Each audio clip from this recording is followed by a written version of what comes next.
Hello everyone, last class में हम लोगों ने क्या किया था, अपने कोऑर्डिनेशन कंपाउंड चैप्टर को स्टार्ट किया, जहाँ पर हम लोगों ने पढ़ा था कि भाई मेरे पास एडिशन कंपाउंड्स या फिर मॉलिक्यूलर कंपाउंड्स का क्या होते हैं। हम लोगों ने पढ़ा जब भी दो या उससे ज़्यादा सिंपल सॉल्ट्स एक दूसरे के साथ कंबाइन करें एक स्टोइकियोमेट्रिक रेशियो में और सिंपल रेशियो में, तो उसे हम लोगों ने बोला कि ये एडिशन कंपाउंड्स है। दो टाइप की कैटेगरी के अंदर इसको हमने डिवाइड किया था, एक आपका डबल सॉल्ट था और दूसरा क्या था, कॉम्प्लेक्स कंपाउंड्स या कोऑर्डिनेट कंपाउंड। उसके अंदर हम लोग जब कोऑर्डिनेट कंपाउंड के बारे में पढ़ रहे थे तो हमने एक एग्जांपल लिया था कल K4, ठीक है, FeCN6 का, ठीक है ना। तो आपको पता है ये मेरे पास एक कोऑर्डिनेट कंपाउंड है, तो मैंने बोला था जब भी आप इसको एक एक्वस सॉल्यूशन में लोगे तो ये वाला जो पार्ट है तो इसको लिखोगे आप 4K प्लस आयन के अंदर टूट जाएगा प्लस ये जो स्क्वायर ब्रैकेट में लिखा है ये मेरे पास कैसा है, नॉन आयनाइजेबल पार्ट है, तो ये आपका ऐसे प्रेजेंट होगा FeCN6 माइनस के, ठीक है। तो हम लोगों ने बोला कि भाई ये वाला तो कैसा होता है, मेरे पास आयनाइजेबल पार्ट होता है और ये मेरे पास कैसा होता है, नॉन आयोनाइजेबल पार्ट होता है, ठीक है। अब देखो ये तो आयनाइजेबल हो गया, मतलब जब भी आप पानी में डालोगे तो अपने आयंस के अंदर ब्रेक हो जाएगा, बट ये जो है ये अपने आयंस के अंदर ब्रेक नहीं होगा। इसके स्ट्रक्चर के बारे में भी हम लोगों ने देखा था कि अगर मैं इसका स्ट्रक्चर बनाऊं तो किस तरह से बन रहा था कि ये Fe बीच में है और ये मेरे पास साइनाइड 6 साइनाइड के साथ कनेक्टेड है, 3 4 5 और 6 साइनाइड के साथ कनेक्टेड है और ओवरऑल चार्ज कितना है इस पर 4 माइनस चार्ज, ठीक है। तो ये हम लोगों ने देखा। अब ये जो आपने स्क्वायर ब्रैकेट के अंदर बनाया है, ठीक है ना, जो भी कंपाउंड को आप एक स्क्वायर ब्रैकेट के अंदर बना रहे हो तो इसको बोलते हैं कोऑर्डिनेशन स्फीयर। क्या बोलते हैं इसको, कोऑर्डिनेशन स्फीयर। कोऑर्डिनेशन स्फीयर को हमेशा क्या किया जाता है, स्क्वायर ब्रैकेट के अंदर रिप्रेजेंट किया जाता है। क्यों? क्योंकि ये मेरे पास कैसा होता है, नॉन आयनाइजेबल पार्ट होता है।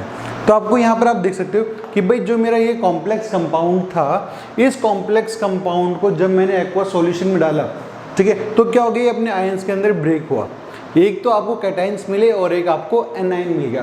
कैटाइन तो मेरा सिंपल कैटाइन है, K प्लस मेरा पोटेशियम है तो सिंपल कैटाइन है, बट आपका जो एनायन था ये कैसा था, कॉम्प्लेक्स एनायन था। तो हम कह सकते हैं ये जो कंपाउंड है ये किससे मिलके बना हुआ है, मेरे पास simple cation plus complex anion से मिलके ये कोऑर्डिनेशन कंपाउंड मेरा बना हुआ है। इसी तरीके से और भी कैटेगरीज है, जरूरी नहीं है कि आपका हमेशा एनायन ही कॉम्प्लेक्स होगा, हो सकता है आपका कैटायन कॉम्प्लेक्स हो, एनायन सिंपल हो। इसकी बात हम लोग करने वाले, ठीक है। तो देखो भाई एक पार्ट अपने पास है, फर्स्ट केस कौन सा, जो हम लोग अभी इसकी बात कर रहे हैं, कोऑर्डिनेशन कंपाउंड के कितने टाइप के हो सकते हैं, क्या क्या चीज़ें इनके अंदर वैरायटी आ सकती है। तो आपने यहाँ पर देखा पहला केस तो क्या, सिंपल कैटायन और कॉम्प्लेक्स एनायन। तो आप लिख सकते हो कि भाई ऐसा हो मेरे पास सिंपल कैटायन हो प्लस कॉम्प्लेक्स एनायन हो, ठीक है ना। फॉर एग्जांपल जैसे मैंने क्या लिखा, K4 FeCN6। तो आपको यहाँ से दिख रहा था भाई ब्रैकेट के बाहर जो मेरे पास आयनाइजेबल पार्ट है, कल मैंने आपको बताया था जो ये आयनाइजेबल पार्ट होता है इसको हम लोग क्या बोलते हैं, काउंटर आयन, ठीक है, क्योंकि ये मेरे पास आयनाइजेबल होता है। और आपको दिख रही तो सिंपल है, बट आपके जो ये एनायन बनेगा ये कैसा होगा, कॉम्प्लेक्स होगा। और कैटेगरीज लेते हैं। दूसरा केस मेरे पास अगर उल्टा हो जाए, मतलब कॉम्प्लेक्स कैटायन हो जाए प्लस सिंपल एनायन हो जाए, ठीक है ना। तो इसका अगर एग्जांपल लें तो हम लोग ले सकते हैं कोबाल्ट NH3 4SO4 सल्फेट है, ठीक है ना। तो देखो जब आपके पास ये कंपाउंड होगा तो आप इसको एक्वस सॉल्यूशन में लोगे, किसको, CO NH3 4SO4 को, तो ये ब्रेक हो जाएगा। किसके अंदर, CO NH3 होल 4 2+ के अंदर प्लस SO4 2- एक्वस और एक्वस। तो आप यहाँ पर क्लियरली देख सकते हो कि भाई जो मेरा कैटायन बना है ये कैसा है, कॉम्प्लेक्स कैटायन है, और जो आपका एनायन बना है सल्फेट मेरा सिंपल एक एनायन की तरह ही है। ठीक है, तो हो सकता है कि भाई आपके पास देखो पहला केस क्या था, सिंपल कैटायन था और कॉम्प्लेक्स एनायन था। दूसरा केस देखा हम लोगों ने, इस बार हमने कॉम्प्लेक्स कैटायन कर दिया और एनायन मेरे पास क्या है, सिंपल हो। ऐसा भी हो सकता है कि दोनों के दोनों कैसे हो, कॉम्प्लेक्स हो। ठीक है ना, क्या हो सकता है, दोनों के दोनों मेरे पास कॉम्प्लेक्स हो। तो थर्ड कैटेगरी वही है मेरे पास, complex cation plus complex anion. Example की बात करें हम लोग तो लिख सकते हैं PT NH3 होल 4, ठीक है, साथ में PTCl4। तो ये आप देखो यहाँ पर ये कैटायन होता है, ये एनायन होता है। इस केस में दोनों के दोनों ही कैसे हैं, मेरे पास कॉम्प्लेक्स हैं, ये भी कॉम्प्लेक्स है और ये भी कॉम्प्लेक्स है। आप जब इसको पानी के अंदर डालोगे तो होगा क्या, ये अपने आयंस के अंदर फॉर्म में टूट जाता है। ये हम आगे पढ़ेंगे कि इस पे क्या चार्ज आएगा, इस पे क्या चार्ज आएगा, वही अपना अगला टॉपिक भी होगा कि हम लोग वहाँ चार्ज कैलकुलेट करेंगे, ऑक्सीडेशन नंबर कैलकुलेट करते हुए। ठीक है ना। फोर्थ कैटेगरी होती है आपके पास न्यूट्रल कॉम्प्लेक्स।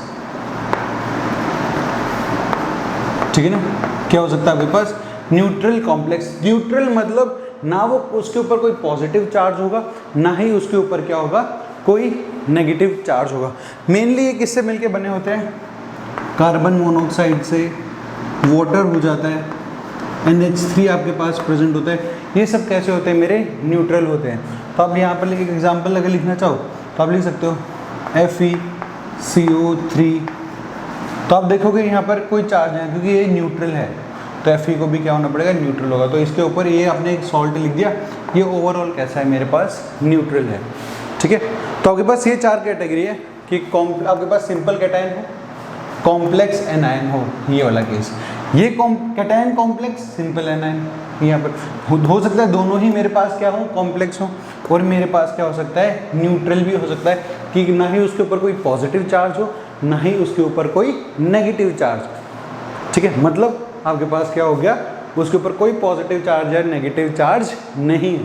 ठीक है, तो आपको ये चार कैटेगरी है मेरे पास कॉम्प्लेक्स कैटायंस के, कॉम्प्लेक्स कंपाउंड्स के। इन फॉर्म में आपको मिल सकते हैं, कोई भी फॉर्म हो सकता है, ये और ये।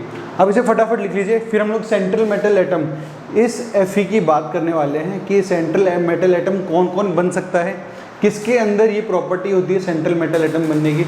ठीक है, तो आप इसे लिखिए फटाफट।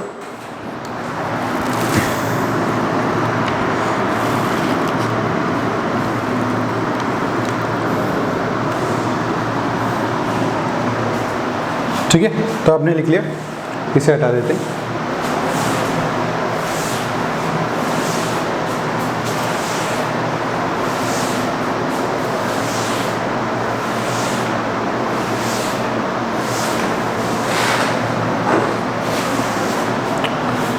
तो अभी भाई हम लोगों ने क्या देखा कि भाई मेरे पास जो कोऑर्डिनेशन कंपाउंड्स हैं वो मेरे पास किसी भी टाइप का हो सकता है, न्यूट्रल भी हो सकता है, ठीक है ना। आपका जो कैटायन है वो कॉम्प्लेक्स भी हो सकता है और सिंपल भी हो सकता है।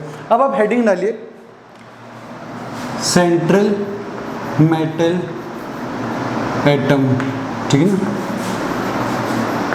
Central metal atom. देखो अभी हमने जो एक कंपाउंड लिया था एग्जाम्पल के तौर पे, उसी की बात करते हैं। कौन सा, K4FeCN6। तो आपको दिख रहा था भाई ये पार्ट मेरे पास कैसा है, कॉम्प्लेक्स है। इसका हम लोगों ने स्ट्रक्चर भी बनाया था, अभी बनाया, जैसे किस तरीके से Fe था, और Fe के साथ आपको दिख रहे थे 6 साइनाइड लगे हुए हैं, 1 2 3 4 5 और 6, और ओवरऑल इसमें चार्ज कितना था 4-3। अब देखो इन लोगों ने क्या किया हुआ है, ये साइनाइड भी बॉन्ड बना रहा है इस Fe के साथ, ये साइनाइड भी इस Fe के साथ, ये साइनाइड भी इस Fe के साथ, ये वाला साइनाइड भी इसके साथ, ये भी इसके साथ, और ये भी इसको इलेक्ट्रॉन्स दे रहा है। मतलब ओवरऑल देखें तो मिला के भाई सारे इलेक्ट्रॉन्स किसके पास आ रहे हैं, इस Fe आयरन के पास आ रहे हैं। यही Fe मेरे पास क्या है, सेंट्रल मेटल एटम है, मतलब इसी के पास इलेक्ट्रॉन्स आएंगे। अब देखो हो क्या रहा है, ये सब इसको इलेक्ट्रॉन्स दे रहे हैं, ठीक है ना, सब इसको इलेक्ट्रॉन्स दे रहे हैं, तो इसके पास इलेक्ट्रॉन्स रखने के लिए जगह भी होनी चाहिए, है कि नहीं। इसके पास इतना तो वैकेंट ऑर्बिटल होनी चाहिए, इतनी तो खाली जगह होनी चाहिए ताकि जो इलेक्ट्रॉन्स इसको दे रहे हैं ये अपने पास उनको एकोमोडेट कर सके, अपने पास रख सके। और दूसरी चीज़ आपको दिख रहा है ये बिल्कुल सेंटर में है, इसलिए सेंट्रल मेटल है कि भाई ये सब लोग इसको डोनेट कर रहे हैं इलेक्ट्रॉन, और ये मेरा क्या कर रहा है, गेन करते जा रहा है, ठीक है। तो हम लोग लिख सकते हैं, जब भी हम लोग बात करते हैं भाई सेंट्रल मेटल एटम की, तो हमको यहाँ पर दिखा सब लोग इसको क्या कर रहे हैं, इलेक्ट्रॉन पे डोनेट कर रहे हैं, ठीक है। तो हम लोग लिख सकते हैं, इसके बारे में लिखें। First point, it is the centre of complex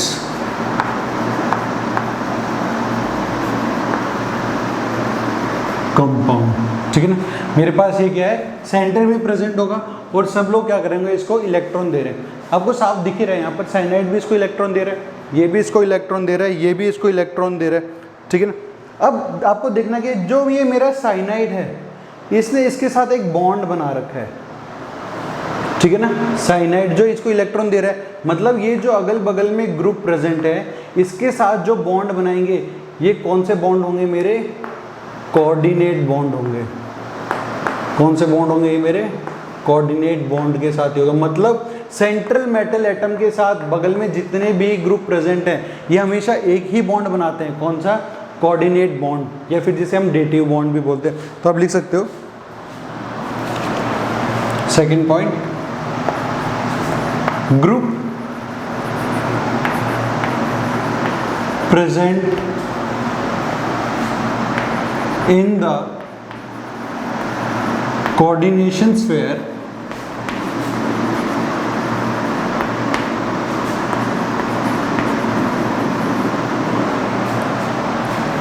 form bond with the central metal atom, the central group present in the coordination sphere. आपको पता है ये कोऑर्डिनेशन स्फीयर है, जितने भी ग्रुप प्रेजेंट हैं यहाँ पे, form bond with the central metal atom and that bond is always coordinate bond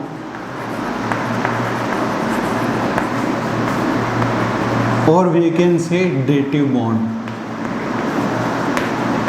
dative bond मतलब जितने बाकी ग्रुप प्रेजेंट हैं, ये तो सेंट्रल मेटल एटम हो गया, और जितने भी बाकी ग्रुप प्रेजेंट होंगे जो भी इसके साथ ये बॉन्ड बनेंगे, सारे बॉन्ड कौन से होंगे मेरे, कोऑर्डिनेट बॉन्ड होंगे। जो मैं यहाँ से आपको पिंक में शो कर रहा हूँ, ये सारे कौन से मेरे कोऑर्डिनेट बॉन्ड हैं। मतलब इसके बीच में और इसके बीच में जो बॉन्ड बनेगा वो हमेशा कौन सा बॉन्ड बनेगा, कोऑर्डिनेट बॉन्ड बनेगा। कोऑर्डिनेट बॉन्ड बोल लो या फिर आप क्या बोल सकते हो, डेटिव बॉन्ड भी बोल सकते हो। अब ये सेंट्रल मेटल एटम बनने के लिए कुछ प्रॉपर्टीज होनी चाहिए। पहली प्रॉपर्टीज तो मैंने आपको क्या बता दी, भाई ये भी इसको इलेक्ट्रॉन दे रहा है, ये भी दे रहा है, ये भी दे रहा है, ये भी दे रहा है, ये भी दे रहा है, ये भी दे रहा है, सब इसके साथ बॉन्ड बना रहे हैं। इतने इलेक्ट्रॉन्स को रखने की जगह भी इसके पास प्रेजेंट होनी चाहिए, ठीक है। तो कुछ कंडीशंस है वो लिखते हैं हम लोग, conditions for central metal atom. First condition है, it should have small size and high Z effective value. Z effective value बोलो आप, या high nuclear charge.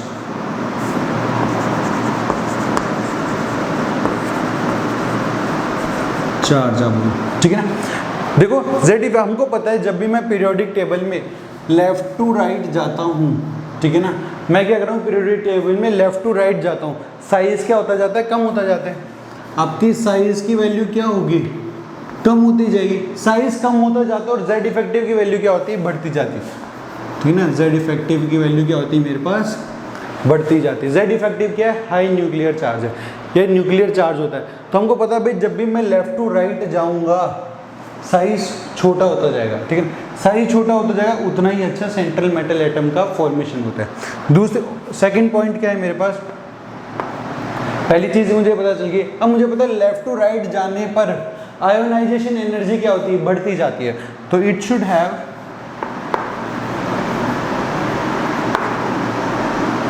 High ionization energy and the last point and the most important point is it should have the vacant orbital जिसके अंदर ये electron को accept कर सकता है।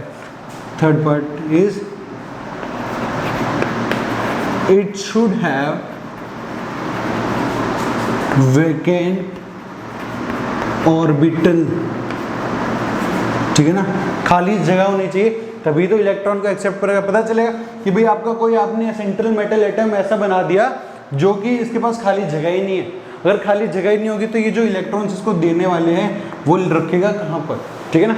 तो आपके पास क्या है, उसके पास एक खाली जगह प्रेजेंट होनी चाहिए। इसके बाद इसको लिख लीजिए। इसके बाद मैं आपको बताता हूँ कि अपनी पीरियोडिक टेबल के अंदर वो कौन से एलिमेंट्स हैं जो एक सेंट्रल मेटल एटम की तरह काम कर सकते हैं, ठीक है, और उनका कंपैरिजन करना होगा तो कैसे करेंगे, आप इसे फटाफट लिखिए।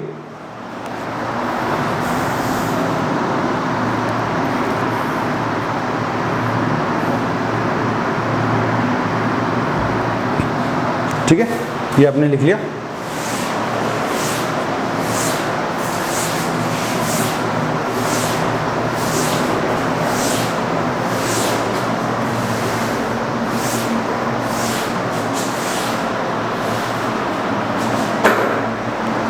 ठीक है, ये आपने यहाँ पर लिख लिया, ठीक है, ये अपने पास है। अब देखो भाई मैं बात करता हूँ, इससे एस ब्लॉक आता है, लिथियम से स्टार्ट करते हैं।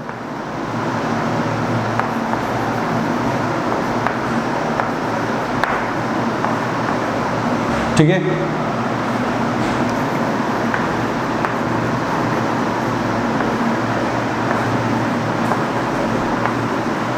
ये आपके पास यहाँ पर एलिमेंट्स आ रहे हैं। आपको पता है यहाँ से फिर स्कैंडियम से लेके आपके पास ये चलता है जिंक तक।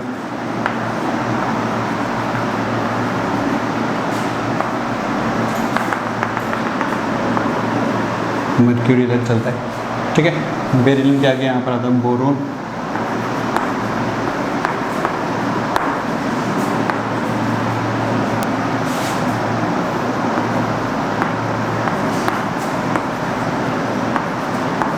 ये सारे मेटल्स हैं मेरे पास किसके अंदर, पीरियोडिक टेबल के अंदर।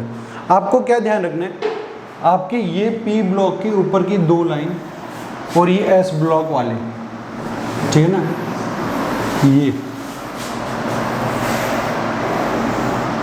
ये जो एलिमेंट्स मैंने यहाँ पर आपको बनाए हैं, यहाँ पर ये वाले जितने भी एलिमेंट्स हैं ये आपके सेंट्रल मेटल एटम की तरह काम नहीं कर सकते क्योंकि इनके पास इतना वैकेंट स्पेस प्रेजेंट नहीं होता, ठीक है ना। तो ये तो मेरे सेंट्रल मेटल एटम की तरह कभी भी नहीं बन सकते।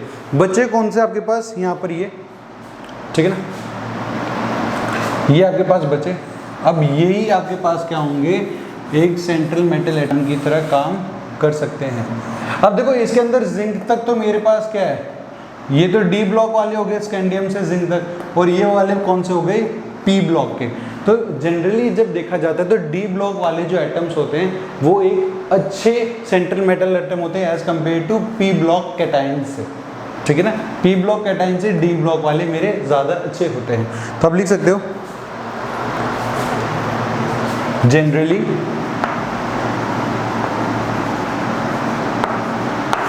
D block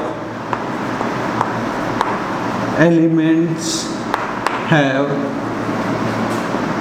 greater tendency to be central metal atom। तो आपको पता भाई एस वाले और ये तो करेंगे नहीं, अब बच्चे डी वाले और ये पी ब्लॉक के ये कुछ कैटायंस, तो आपको क्या ध्यान रखना है, डी वालों की इनसे ज़्यादा टेंडेंसी होती है, ठीक है। और अगर आपसे पूछे भाई ये है और इसके अंदर बताओ, तो अभी मैंने आपको क्या बताया, क्या होना चाहिए, स्मॉल साइज होना चाहिए। तो आपको पता है जब मैं लेफ्ट टू राइट जाऊंगा तो साइज कम होगा, जेड इफेक्टिव की वैल्यू बढ़ जाएगी, आयोनाइजेशन एनर्जी की वैल्यू बढ़ जाएगी। तो आपको पता है कंडीशंस अभी हमने पढ़ी, क्या होना चाहिए, स्मॉल साइज होना चाहिए। तो भाई जैसे जैसे मैं लेफ्ट टू राइट जाऊंगा साइज छोटा होता जाएगा, प्रीफरेबल है, जेड इफेक्टिव की वैल्यू बढ़ेगी, हम भी यही चाहते हैं, और आयनाइजेशन एनर्जी की वैल्यू भी क्या होगी, बढ़ती जाएगी। तो आपके पास जितने आप लेफ्ट साइड में जो जिंक है आपका स्कैंडियम से अच्छा होगा, ठीक है, सेंट्रल मेटल एटम। जैसे आप लेफ्ट टू राइट जाओगे तो साइज कम होती जाएगी, जेड इफेक्टिव की वैल्यू बढ़ती जाएगी, और आपके आयनाइजेशन एनर्जी की वैल्यू भी क्या करेगी, बढ़ती जाएगी, ठीक है। तो आप इसे फटाफट लिख लीजिए, फिर हम आगे और बातें करते हैं इस चैप्टर के बारे में।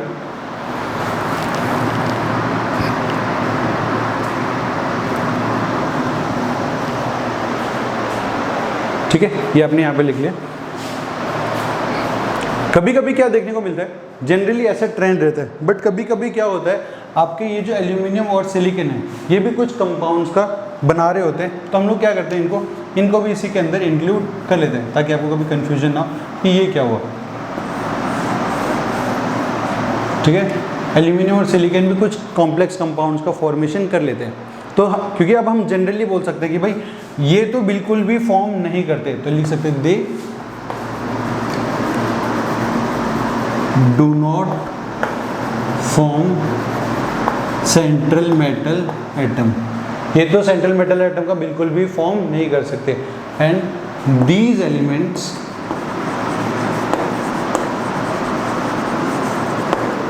Can form central metal atom, ये सेंट्रल मेटल एटम की तरह काम कर सकते हैं। तो अब इसे नोट डाउन कर लीजिए फटाफट, फिर हम आगे बात करते हैं, ठीक है। इसको मैं हटा देता हूँ अब।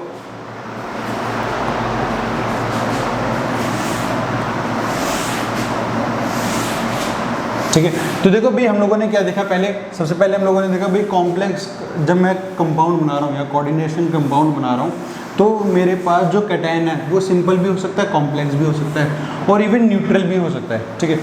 एनायन के साथ भी सेम यही कहानी है, कॉम्प्लेक्स भी हो सकता है, सिंपल भी हो सकता है आपके पास, ठीक है। अब देखो जो हम लोगों ने एग्जाम्पल देखा था उसकी बात करते हैं। हम लोगों ने एग्जाम्पल किसका लिया था, K4FeCN6 का लिया। आपको पता था भाई ये मेरे पास क्या है, कॉम्प्लेक्स पार्ट, इसका स्ट्रक्चर हमने अभी भी बनाया था, कैसे, Fe के साथ मेरे 6 साइनाइड कनेक्टेड थे, ठीक है। Fe के साथ मेरे 6 साइनाइड क्या थे, कनेक्टेड, इससे 4 माइनस।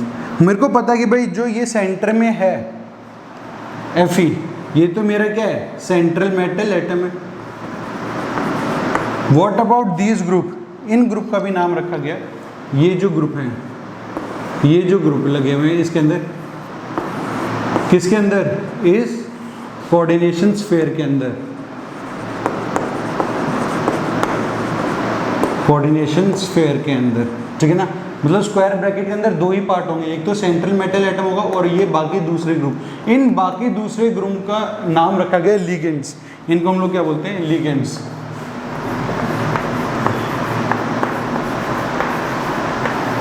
इनको क्या कहा जाता है, लिगेंड्स।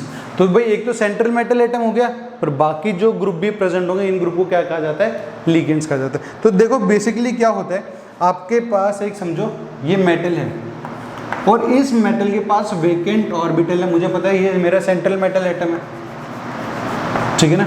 अब इसके बगल में प्रेजेंट होगा लिगेंड,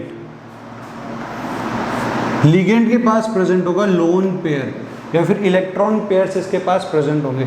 ये क्या करेगा, अपने इस इलेक्ट्रॉन पेयर को इससे क्या कर देगा, कोऑर्डिनेट कर देगा, डोनेट कर देगा, ठीक है ना। तो मेरे पास इस लिगेंड और सेंट्रल मेटल एटम के बीच में जो ये बॉन्ड फॉर्म हो रहा है, ये कौन सा बॉन्ड है मेरा, कोऑर्डिनेट बॉन्ड, या फिर आप इसे डेटिव बॉन्ड भी कह सकते हो। तो देखो क्या है, सेंट्रल मेटल है और ये मेरे पास क्या है, लिगेंड है।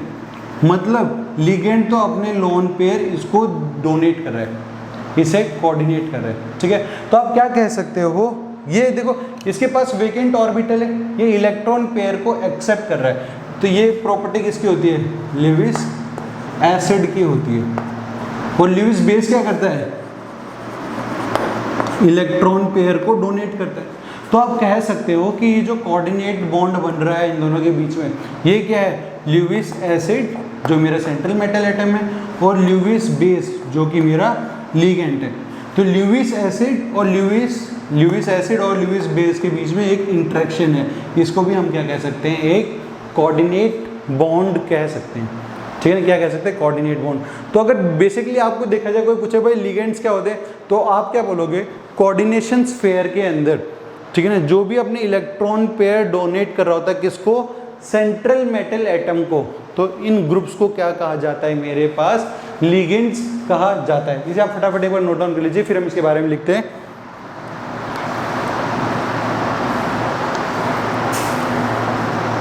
ठीक है, तो आप लिखिए इसके बारे में, मैं आपको लिखा देता हूँ। लिगेंड्स के बारे में कोई पूछे तो आप क्या बोल सकते हो, स्पीसीज। वो आपके पास आयंस भी हो सकते हैं या फिर मॉलिक्यूल्स भी हो सकते हैं। Species which donate their electron pair to the central metal atom to form coordinate bond is called ligands, जो भी अपने इलेक्ट्रॉन पेयर को डोनेट कर देगा to the central metal atom, उसे हम क्या कहेंगे, लिगेंड्स कहेंगे, ठीक है। और कोऑर्डिनेशन बॉन्ड का मैंने आपको एक और बात बताया, आप क्या कह सकते हो, it is a interaction between a Lewis base and a Lewis acid. तो अब इसको भी एक पॉइंट बना के लिख लीजिए। Next point, the coordinate bond is basically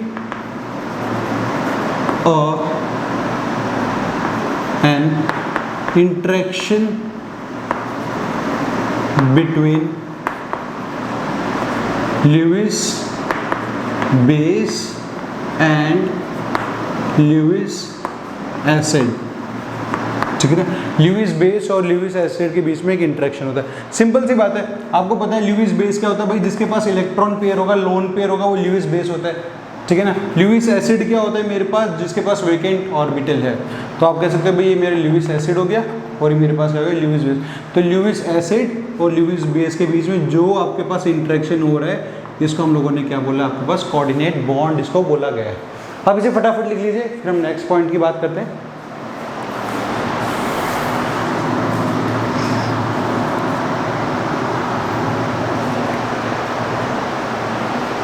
ठीक है, अब इसे लिख लीजिए।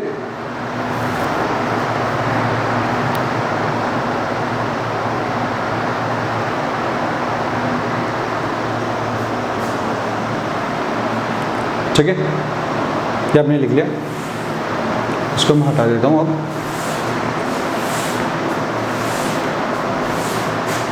इसके बाद एक पॉइंट और लिखेंगे, फिर मैं आपको एक अलग से चीज़ बताऊंगा।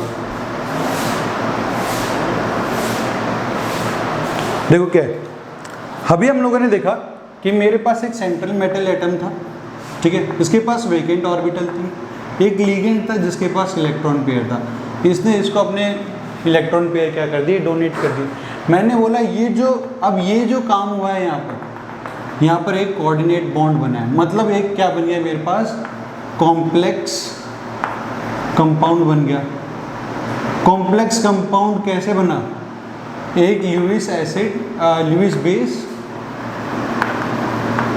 और जो मेरा सेंट्रल मेटल एटम था वो किसकी तरह काम कर रहा था, एक ल्यूविस एसिड की तरह। तो इन दोनों के बीच में जो इंटरेक्शन हुआ उसकी वजह से मेरे पास क्या होता है, एक कॉम्प्लेक्स कंपाउंड का फॉर्मेशन हो रहा है। तो आप कह सकते हो भाई कॉम्प्लेक्स कंपाउंड क्या होता है, आपके पास बेसिकली एक इंटरेक्शन होता है किसके बीच में, ल्यूविस एसिड के बीच में, ल्यूविस एसिड के बीच में और ल्यूविस बेस के बीच में। ठीक है, ये बात हम लोगों ने देख ली। अब देखो मैं आपको एक चीज़ और दिखाता हूँ। आपने ठीक है, तो हम लोगों ने क्या देखा, ये सेंट्रल मेटल एटम है, ये मेरा लिगेंड्स है। लिगेंड्स अपने लोन पेयर इसको डोनेट करें किसको, सेंट्रल मेटल एटम को। तो ल्यूइस एसिड है और ये क्या मेरा ल्यूइस बेस है। तो कॉम्प्लेक्स कंपाउंड क्या होता है, एक इंटरेक्शन होता है between Lewis base and Lewis acid. ठीक है, अब देखो मैं आपको एक चीज़ और दिखाता हूँ। ठीक है, मैं एक एग्जाम्पल लेता हूँ आपके पास कॉम्प्लेक्स कैटायन का, CuNH3 4 2+। मैंने ये कॉम्प्लेक्स कैटायन लिया। ठीक है, जब मैं इसका स्ट्रक्चर बनाता हूँ मैं इसका, तो मेरे पास मतलब मैं इसका कुछ स्ट्रक्चर बनाया इस तरीके से। एक ये NH3 इसके साथ लगा हुआ है, एक ये NH3 इस सेंट्रल मेटल एटम Cu के साथ लगा हुआ है, एक ये NH3 इस सेंट्रल मेटल Cu के साथ लगा हुआ है, एक ये NH3 इस सेंट्रल मेटल के साथ लगा हुआ है। ओवरऑल इस पे चार्ज कितना है, 2+। तो आपको इसके अंदर एक चीज़ तो स्पष्ट है क्या, कि भाई मेरा ये जो Cu है, ये Cu तो मेरे पास सेंट्रल मेटल एटम है। क्या ये मेरा सेंट्रल मेटल एटम। ठीक है, दूसरी चीज़ आपको पता है भाई, एक कोऑर्डिनेशन स्फीयर में एक तो सेंट्रल मेटल एटम होता है, बाकी ये सारे ग्रुप कैसे मेरे, इनको लिगेंड्स कहा जाता है। तो इस पूरे NH3 को, इसको और इसको हम लोग क्या कहेंगे, ये भी लिगेंड है, ये भी लिगेंड है, ये भी लिगेंड है और ये भी लिगेंड है। तो ये पूरा क्या हो गया मेरे पास, लिगेंड हो गया। अब इस लिगेंड को थोड़ा सा ध्यान से देखोगे तो भाई इलेक्ट्रॉन पेयर तो मेरे सिर्फ अमोनिया के पास थे, हाइड्रोजन के पास तो लोन पेयर होता नहीं है। किसके पास होता है, नाइट्रोजन के पास होता है। तो नाइट्रोजन डोनेट कर रहा है अपने लोन पेयर। इस लिगेंड के अंदर जो एटम अपने लोन पेयर डोनेट करता है, इसे हम डोनर एटम बोलते हैं। क्या बोलते हैं, इस एटम को हम लोग क्या बोलेंगे, डोनर एटम। इसको हम लोग बोलते हैं डोनर एटम। ठीक है, तो हम क्या कह सकते हैं भाई, वो एटम लिगेंड्स का जो अपने लोन पेयर को डोनेट करता है, वो मेरे पास क्या होता है, डोनर एटम होता है। एक और एग्जांपल ले लेते हैं, ये कॉम्प्लेक्स कैटायन के लिए तो कॉम्प्लेक्स एनायन के लिए लो, Fe2O4 3, ठीक है, 2- हमने ऐसा लिख दिया। ठीक है, अब ये C2O4 2- क्या ऑक्सिलेट है, O- C double bond O, C double bond O-, ये इसका स्ट्रक्चर होता है। ठीक है, समझ लो यहाँ पर ये Fe मेरा सेंट्रल मेटल एटम, ये ऑक्सीजन अपने लोन पेयर डोनेट कर रहा होगा इसको। ठीक है ना, ऑक्सीजन अपने लोन पेयर डोनेट कर रहा होगा, इलेक्ट्रॉन पेयर डोनेट कर रहा होगा किसको, Fe को। Fe तो मेरा सेंट्रल मेटल एटम होगा, बट इस लिगेंड के अंदर, इस ऑक्सिलेट के अंदर ये ऑक्सीजन अपने इलेक्ट्रॉन पेयर को डोनेट कर रहा है, तो इसको क्या बोलेंगे हम लोग, डोनर एटम बोलेंगे। पूरा तो मेरा लिगेंड है, बट इस लिगेंड के अंदर कौन सा एटम अपने इलेक्ट्रॉन पेयर डोनेट कर रहा होता है, उसे हम लोग क्या बोलते हैं, डोनर एटम बोलते हैं। ठीक है, तो हम लिख सकते हैं, यहाँ पर लिख लेते हैं इसके बारे में, एक पॉइंट बना के आप लिख लिया, the atom which provide the lone pair or electron pair to the central metal atom is called donor atom, is called donor atom, और डोनर साइट भी कह देते हैं वो जो, तो आप इसको क्या बोलते हैं, डोनर एटम। ठीक है, तो ये चीज़ हम लोगों ने आज की क्लास में पढ़ी। अगली क्लास में हम लोग क्या करेंगे, इन लिगेंड्स के बारे में पढ़ेंगे कि कितने टाइप के लिगेंड्स होते हैं, क्या क्या होता है, उनकी प्रॉपर्टीज़ क्या होते हैं, इनके नाम किस तरह से लिखे जाते हैं, क्या वो जो IUPAC नोमेनक्लेचर हम सिंपल कंपाउंड्स ही करते हैं, तो क्या उनके लिए भी, इनके लिए भी वही नोमेनक्लेचर यूज़ होता है। इन सब चीज़ों के बारे में हम लोग बात करेंगे अगली क्लास के लिए। तो अगली क्लास को अटेंड करने से पहले आप इन चीज़ों को समझना कि लिगेंड क्या होता है, सेंट्रल मेटल एटम क्या होता है, डोनर एटम क्या होता है, ये सब चीज़ें आपको समझना बहुत ही ज़्यादा ज़रूरी है। ठीक है, थैंक यू।